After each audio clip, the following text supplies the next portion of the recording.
तुमच्या देखील किचन मध्ये झुरळ तुम्हाला त्रास देत आहे, वाळवी तुमच्या घरातील फर्निचर खराब करते, ढेकूळ तुम्हाला रात्रीचे झोपून देत नाहीयेत, डोंट वरी, तुमच्या घराभोवताली हेल्थी एन्व्हायरमेंट ठेवण्यासाठी A1 star pest control expert तुमची मदत करेल। आजच इन्स्पेक्शन किंवा सजेशन साठी आम्हाला कॉल करा। A1 star pest control services. नमस्कार, मी श्रावणी दळवी। माझे कोकणच्या बातमीपत्रात तुमचे मनपूर्वक स्वागत। बातमीपत्राकडे वळण्याआधी पाहूयात महत्त्वाच्या घडामोडी। ठाण्यात उभाटाच्या जाहीर सभेचा मंच कोसळला, सुदैवाने कोणतीही जीवितहानी नाही। मुंबईमध्ये शिवसेना नेते अनिल परब यांची प्रचार सभा पडली पार, प्रचार सभेत अनिल परब यांची महायुतीवर टीका। 71,000 मतदारांची दुबार मतदार यादीत नावे, ऐरोली बेलापूर विधानसभेत दुबार मतदान, दुबार मतदारांवर निवडणूक आयोगाने गुन्हा दाखल करावा, शिवसेना जिल्हाप्रमुख किशोर पाटकर यांची मागणी। मतदानाच्या दिवशी मच्छीमारीचे सगळे कामकाज बंद, मत्स्य व्यवसाय सहाय्यक आयुक्त आनंद पालव यांची माहिती। आता पाहूयात सविस्तर वृत्त। महाविकास आघाडीतील उभाटा शिवसेनेचे ठाणे शहर विधानसभेतील उमेदवार राजन विचारे आणि अन्य उमेदवारांसाठी शनिवारी रात्री जाहीर सभा ठाण्यातील गडकरी रंगायतन येथे जाहीर सभा आयोजित केली होती। या सभेला मंचावर सर्व उमेदवारांसह माजी खासदार विनायक राऊत उपस्थित होते। सभेला संबोधित करताना पक्षप्रमुख उद्धव ठाकरे यांनी बाह्य सरसावत महायुतीला आव्हान देण्याचा प्रयत्न केला, मात्र 9:57 सभा संपल्यानंतर उद्धव ठाकरे मंचावर असतानाच अचानक मधोमध मंच कोसळला। यावेळी ठाकरे सर्व कार्यकर्त्यांशी चर्चा करत होते, त्याचवेळी मंचावर गर्दी जमली आणि त्यामुळे मंच कोसळल्याची घटना घडलीये। सुदैवाने कोणालाही दुखापत झालेली नाहीये। सगळं काही उचलून गुजरातला नेणाऱ्यांबद्दल आम्ही दयामाया क्षमा दाखवू शकत नाही आणि इतर सुद्धा काही पक्ष उभे राहिलेत आपली मतं फोडायला। गेल्या वेळेला बिन शर्ट पाठिंबा दिला होता, तर इन शर्ट पाठिंबा दिलेला आहे। ही यांची वृत्ती। मग मला आज पत्रकारांनी विचारलं की तुम्हाला एक जागा सोडायला काय झाली होती? अहो म्हटलं, एक सुद्धा मत मी महाराष्ट्र देणार नाही, कारण त्यांनी सांगितलेलं आहे की देवेंद्र फडणवीस पुन्हा मुख्यमंत्री होतील, पाहिजे तुम्हाला? मग मी त्यांना मुख्यमंत्री करायला एक सुद्धा जागा सोडली असती तर माझ्या महाराष्ट्राचे जे नुकसान होणार आहे ते पुढच्या कित्येक पिढ्या महाराष्ट्रातून सावरू शकणार नाहीये।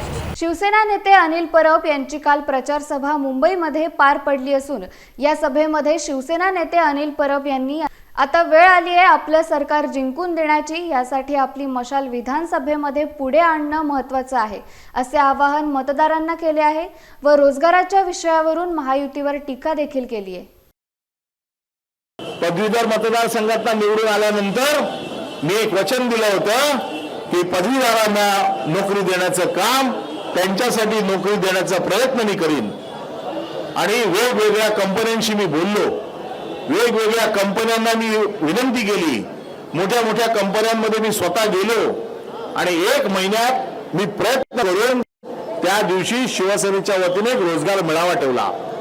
एक रोजगार मेळाव्यामध्ये 9,000 लोकांना नोकऱ्या दिल्या। जर एक अनिल परब 9,000 लोकांना नोकऱ्या देऊ शकतो तर हे सरकार एका वर्षामध्ये किमान 12.5 लाख लोकांना नोकऱ्या देऊ शकते, परंतु इच्छाशक्ती नाही।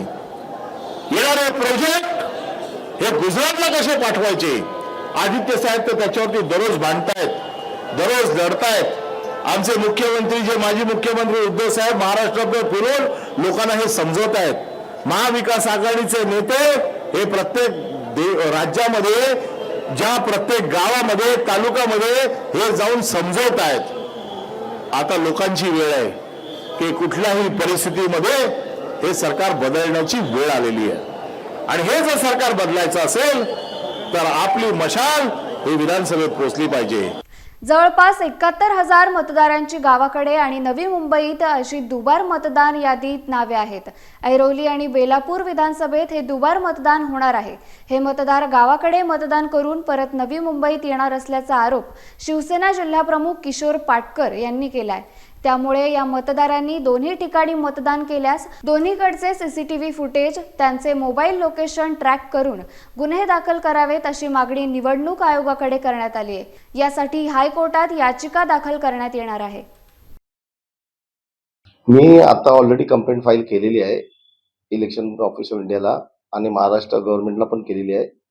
प्लस आता इकडे जाऊन फिजिकली पण कंप्लेंट दाखल करणार आहोत.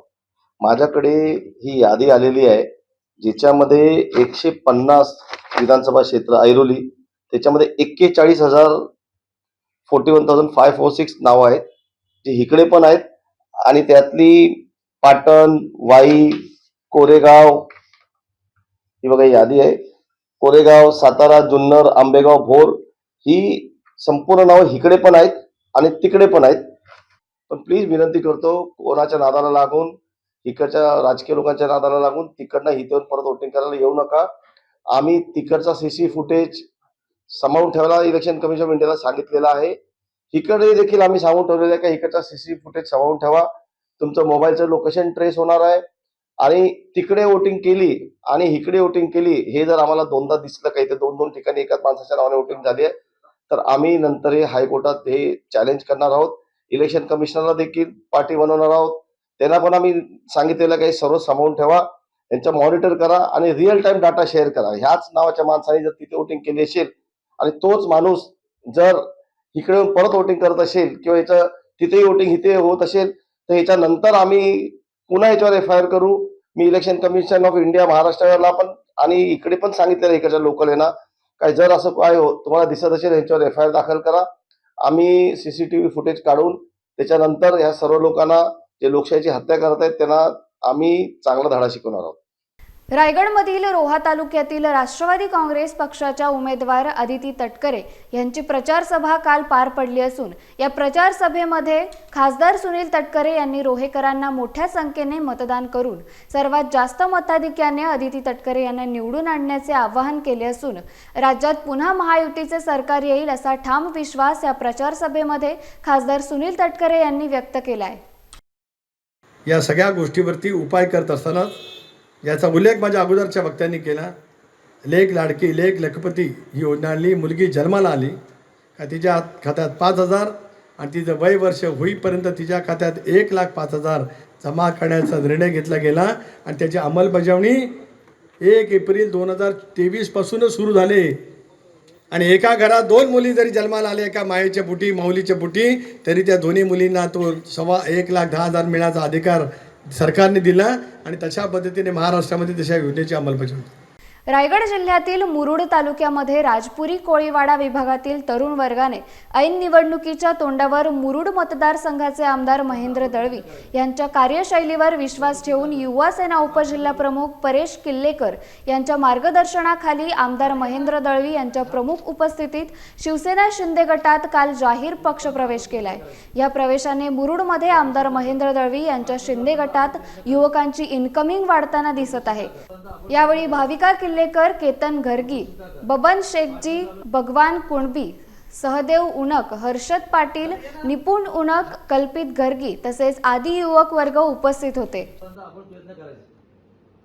म्हसळा तालुक्यात नवानगर ईद मोहल्ला येथील उद्धव बाळासाहेब ठाकरे शिवसेना पक्षातील असंख्य कार्यकर्त्यांनी सुनील तटकरे यांच्या विकास कामांवर प्रभावित होऊन राष्ट्रवादीचे जमीर निजीर यांच्या नेतृत्वावर विश्वास ठेवत अजित पवारांच्या राष्ट्रवादी पक्षात पक्षप्रवेश केलाय. ऐन निवडणुकीच्या तोंडावर ठाकरेंच्या शिवसेनेला हा मोठा धक्का बसल्याने अदिती तटकरे यांचं पारडं जड होण्याची शक्यता आहे. रत्नागिरी जिल्ह्यात 20 नोव्हेंबर रोजी मतदान होणार आहे. त्या अनुषंगाने 19 नोव्हेंबर रोजी सायंकाळी 5 वाजल्यापासून ते 20 नोव्हेंबर सायंकाळी 6 वाजेपर्यंत जिल्ह्यातील सर्व मच्छीमार नौका बंद ठेवण्यात याव्यात. तसेच मच्छीमार संबंधित कोणतेही कामकाज करू नये असे सर्व मच्छीमार सहकारी संस्थांना कळवण्यात आले आहे, अशी माहिती सहाय्यक आयुक्त मत्स्य व्यवसाय आनंद पालव यांनी दिली आहे. मासळी उतरवण्याच्या केंद्रावर नेमणूक करण्यात आलेले सुरक्षा रक्षक व सागरी मित्र यांच्या मार्फत मतदाना दिवशी देखरेख करण्यात येणार आहे. याबाबत जिल्ह्यातील सर्व मच्छीमारी संस्थांची दूरदृष्टी प्रणालीद्वारे 13 नोव्हेंबरला बैठक घेऊन सूचना देण्यात आली होती. मतदान केल्याशिवाय कोणीही नौका मासेमारी जाणार नाही याची दक्षता घेण्याबाबत सर्व मच्छीमारांना अवगत करण्याबाबत कळवण्यात आले आहे.